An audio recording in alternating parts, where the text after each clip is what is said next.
पिछले वाले क्लास में हमने एक टॉपिक शुरू किया था। टॉपिक का नाम था कॉटन टेक्सटाइल इंडस्ट्री। और इस टॉपिक के अंदर हम लोगों ने बहुत कुछ डिस्कस किया था और हमने कहा था आने वाले क्लास में, यानी कि आज हम लोग डिस्कस करने वाले हैं अहमदाबाद के बारे में। यहाँ तक हम लोगों ने कल पढ़ लिया था और हम लोग आज डिस्कस करेंगे अहमदाबाद के बारे में। अहमदाबाद हमारे इंडिया के अंदर एक स्टेट पड़ता है, गुजरात। गुजरात के अंदर हमारा एक बहुत ही सुंदर जगह, बहुत ही सुंदर सिटी है बेसिकली, उसका नाम है अहमदाबाद। ठीक है, शुरू करते हैं इसके बारे में क्या खास बात कहा गया है। It is located in Gujarat on the banks of the Sabarmati river. कहने का मतलब यहाँ यह है कि अहमदाबाद गुजरात के अंदर है, पहला बात। दूसरा बात, ये जो अहमदाबाद शहर है ये एक नदी के बगल में है, उस नदी का नाम है साबरमती रिवर। ठीक है, आगे। The first mill was established in 1859। Ahmedabad में जो सबसे पहला मिल हमारा लगा था कपड़ा बनाने का, वो 1859 में लगा था। आज से लगभग कितना साल हो गया भाई? 60 उधर, 160 70 180 साल के आसपास टाइम हो गया। यानी कि 180 साल के आसपास पहले हमारा 180 साल पहले गुजरात और गुजरात के अंदर अहमदाबाद में पहला मिल लगा था जो कि कपड़े को बनाता था। ठीक है, आगे। It soon became the second largest textile city of India after Mumbai. और देखते देखते अहमदाबाद में इतना ज़्यादा मिल फैल गया कपड़ा बनाने का कि भारत में वो दूसरे नंबर पे आ गया। और पहले नंबर पे कौन था? मुंबई था। यानी कि कपड़ा बनाने का जो सबसे ज़्यादा कारोबार होता था उस समय पे मुंबई में, और दूसरे नंबर पे अहमदाबाद में। और अहमदाबाद आज भी फेमस है कपड़ों के लिए। ठीक है, आगे। Ahmedabad was referred to as the Manchester of India. एक जगह है इंग्लैंड में, मैनचेस्टर। इंग्लैंड में एक जगह है मैनचेस्टर। और जब अंग्रेजों का कंट्रोल हमारे इंडिया में हुआ करता था ना, तो वो लोग जो ज़्यादातर कपड़ा ला के बेचते थे इंडिया में, कहाँ से बना के लाते थे? मैनचेस्टर से बना के लाते थे। क्योंकि मैनचेस्टर को इंग्लैंड का ना कपड़े का हब कहा जाता है, तो वहीं से कपड़ा वो लोग बनाते थे और इंडिया में ला के बेचते थे। तो वही मैनचेस्टर हम लोग इंडिया में किसको कहते हैं? अहमदाबाद को कहते हैं। यानी कि अहमदाबाद भी मैनचेस्टर के जैसा ही है, जहाँ पे कपड़ा बहुत ज़्यादा बनता है। हकीकत में मैनचेस्टर एक जगह है, कहाँ पे? इंग्लैंड में। वहाँ भी कपड़ा ज़्यादा बनता था, इसीलिए उसको देखते हुए हम लोगों ने अहमदाबाद को क्या नाम दे दिया? Manchester of India. यानी कि इंडिया का ये मैनचेस्टर है जहाँ पे कपड़ा बहुत बनता है। ठीक है, आगे बढ़ता है। अगला है, Ahmedabad is situated very close to cotton growing area. Ahmedabad जो पूरा शहर है ये बेसिकली उस जगह पर पड़ता है जिसके आजू बाजू बहुत ज़्यादा कॉटन का खेती होता है। ठीक है, तो कहने का मतलब यहाँ पे कॉटन का कोई कमी नहीं होता, अहमदाबाद में कपड़ा आराम से बन जाता है। This ensure easy availability of raw material. अब चूंकि कॉटन का खेती बगल बगल में होता है, तो क्या कभी उसको रॉ मटेरियल का कमी पड़ेगा? कभी कमी नहीं पड़ेगा, क्योंकि बगल ही में खेती हो रहा है कॉटन का। अगला, the climate is ideal for spinning and weaving. यानी कि धागा बनाना, धागा बना के फिर कपड़े को बुनना। स्पिनिंग मतलब धागा बनाना, और धागा बना के कपड़े को बुनना, ये बहुत ही अच्छा वहाँ पे होता है, क्योंकि वहाँ का क्लाइमेट भी बहुत अच्छा है।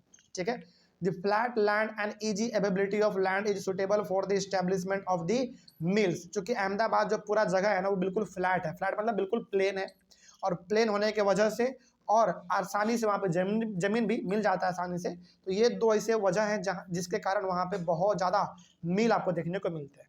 ठीक है, मतलब कि अहमदाबाद आपके कभी आपको जाने का मौका मिले तो आप देखना कि वहाँ पे ना कपड़े बनाने वाले मिल बहुत सारे हैं। ठीक है, अगला।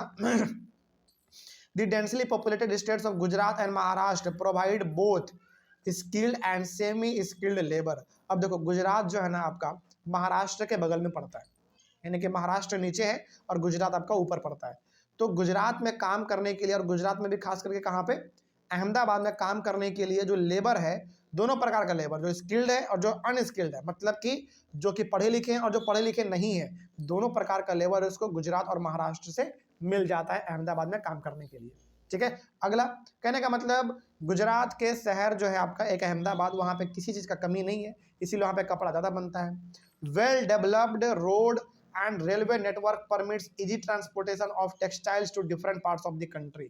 और चूँकि रेलवे का नेटवर्क बहुत अच्छा है, ट्रांसपोर्टेशन अच्छा है, सड़क बहुत अच्छा है, तो वहाँ पे ट्रांसपोर्टेशन करने में कोई दिक्कत भी नहीं आता। तुरंत सामान को बनाओ, तुरंत मार्केट में भेजो, बेचो, प्रॉफिट कमाओ। ठीक है, वहाँ पे बहुत अच्छा सिस्टम मतलब चलता है। अगला, Mumbai port facilitates import of machinery and export of cotton textiles. Mumbai का यदि हम लोग बात करें तो मुंबई का जो पोर्ट है, बड़े बड़े जो बंदरगाह है जहाँ पे बड़े बड़े शिप आके लगते हैं, वहाँ से अलग अलग प्रकार के मशीन अलग कंट्री से हमारे पास आते हैं। फिर उसका हम लोग इस्तेमाल करते हैं अपने कपड़ों को बनाने के लिए, ठीक है। अगला, but in the recent years Ahmedabad textile mills have been having some problems. लेकिन देखो अहमदाबाद में पहले बहुत फेमस था, लेकिन आज धीरे धीरे जैसे जैसे समय बदल रहा है वैसे वैसे अहमदाबाद का जो क्रेज था वो धीरे धीरे घट रहा है।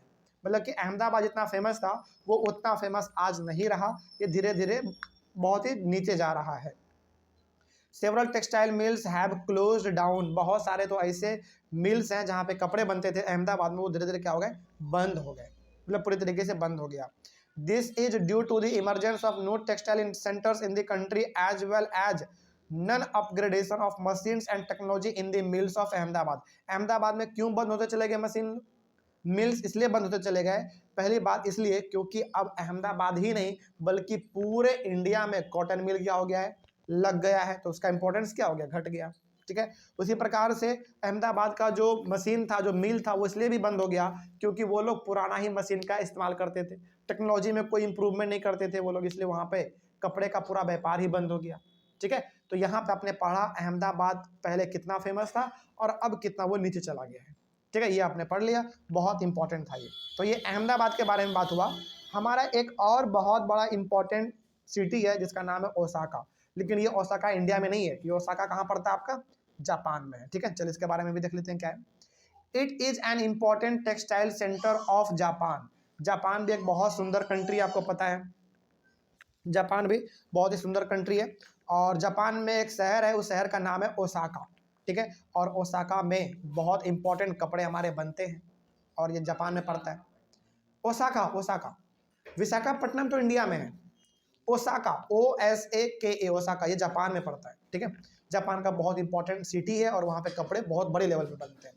It is also known as the Manchester of Japan. सोचो, ओसाका को जापान का मैनचेस्टर कहा जाता है, क्यों? क्योंकि वहाँ पे भी कपड़े बहुत बनते हैं, लेकिन हकीकत में मैनचेस्टर जो जगह ये है कहाँ पे, इंग्लैंड में है, ठीक है। इसीलिए यदि आपसे पूछे कि इंडिया का मैनचेस्टर किसको कहते हैं, तो अहमदाबाद को कहते हैं, और जापान का मैनचेस्टर किसको कहते हैं, ओसाका को कहते हैं, क्योंकि यहाँ पे कपड़े बहुत बनते हैं, ठीक है।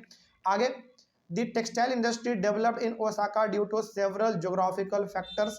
यानी कि कुछ ऐसे हमारे पास फैक्टर्स होंगे।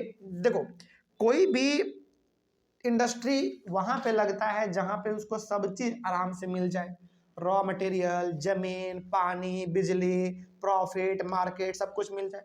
तो ओसाका में बड़े लेवल पे टेक्सटाइल इंडस्ट्री देखने को मिल रहा है, इसका मतलब है कि सब चीज़ उसको आसानी से मिल जाता होगा वहाँ पे, ठीक है।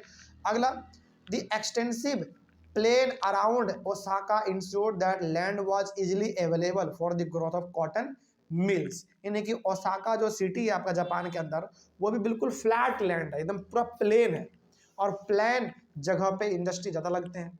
इंडस्ट्री देखो, क्या इंडस्ट्री कभी पहाड़ी इलाका पे लगेगा क्या?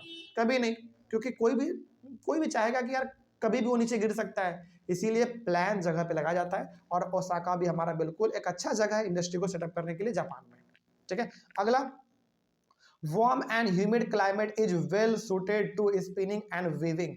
यानी कि वार्म, गर्म भी रहता है वहाँ का माहौल, और ह्यूमिड मतलब कि थोड़ा सा नमी भी बना रहता है, पानी का माहौल भी वहाँ पे देखने को मिल जाता है ओसाका में, जो कि बहुत ही अच्छा मतलब एक इन्वायरमेंट का कंडीशन है स्पिनिंग और वीविंग के लिए। यानी कि धागा बनाओ, धागा बना के फिर कपड़ा बुनो, तो ये भी वहाँ पे बहुत बड़े लेवल पे होता है। The river Yodo provides sufficient water for the mills. अब ओसाका के बगल में एक नदी बहता है, उस नदी का नाम है योडो, YODO, योडो। और ये जो नदी है हमारा बेसिकली योडो, इस नदी से पानी मिल जाता है बड़े लेवल पे। देखो, आप मिल चला रहे हैं, कपड़ा बना रहे हैं, पानी तो चाहिए होगा।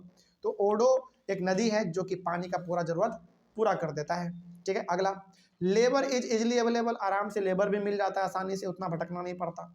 Port facilities, import of raw cotton for export textiles. Basically कहने का मतलब यहाँ पे है कि पोर्ट का फैसिलिटी भी है, आराम से बंदरगाह पे जाओ, बड़े बड़े शिप लगे हुए हैं, उसके ऊपर अपना सामान लोड करो और जाके अलग अलग कंट्री में बेचो। तो ये भी बहुत अच्छा फैसिलिटी वहाँ पे देखने को मिल जाता है। The textile industry at Osaka depends completely upon imported raw materials. यहाँ पे एक समस्या इसके पास ये है कि ओसाका पूरी तरीके से डिपेंड करता है रॉ मटेरियल पे, जो कि बाहर से आएगा। मतलब ये हो गया कि यदि बाहर से रॉ मटेरियल नहीं आएगा तो ओसाका में कपड़ा भी नहीं बनेगा। यदि आ रहा है रॉ मटेरियल तो आराम से कपड़ा बनता रहेगा, ठीक है। चलो आगे बढ़ते हैं। Cotton is imported from Egypt, India, China and USA. सोचो, यानी कि ओसाका में जो कपड़े बनते हैं, उस कपड़े को बनाने के लिए जो कॉटन चाहिए वो कहाँ कहाँ से लेता है? इंडिया से भी लेता है, इजिप्ट से भी लेता है, चाइना से भी लेता है, यूएसए से भी लेता है। हालांकि ओसाका में खुद कॉटन का खेती होता है, लेकिन उतना नहीं होता जितना होना चाहिए। तो अपना जरूरत पूरा करने के लिए कॉटन का वो कॉटन अलग अलग कंट्री से खरीद लेता है, इंडिया से भी खरीदता है, हम लोग उसको देते हैं और हम लोग को प्रॉफिट मिलता है, पैसा मिलता है। ठीक है, अगला, the finished product is mostly exported and has a good market due to good quality and low price. तो यहाँ पे जो सामान बनाते हैं ये लोग, जो कपड़े बनाते हैं, वो बहुत ही ज़्यादा सस्ता, बहुत ही अच्छे क्वालिटी का होता है, जिसके वजह से पूरे दुनिया में इसका क्रेज है। यानी कि पूरी दुनिया में ओसाका में बने हुए कपड़े बिकते हैं। क्यों? पहली बात तो क्वालिटी बहुत अच्छा होता है, दूसरी बात सस्ता होता है। ठीक है, ये टॉपिक हमारा कंप्लीट हुआ।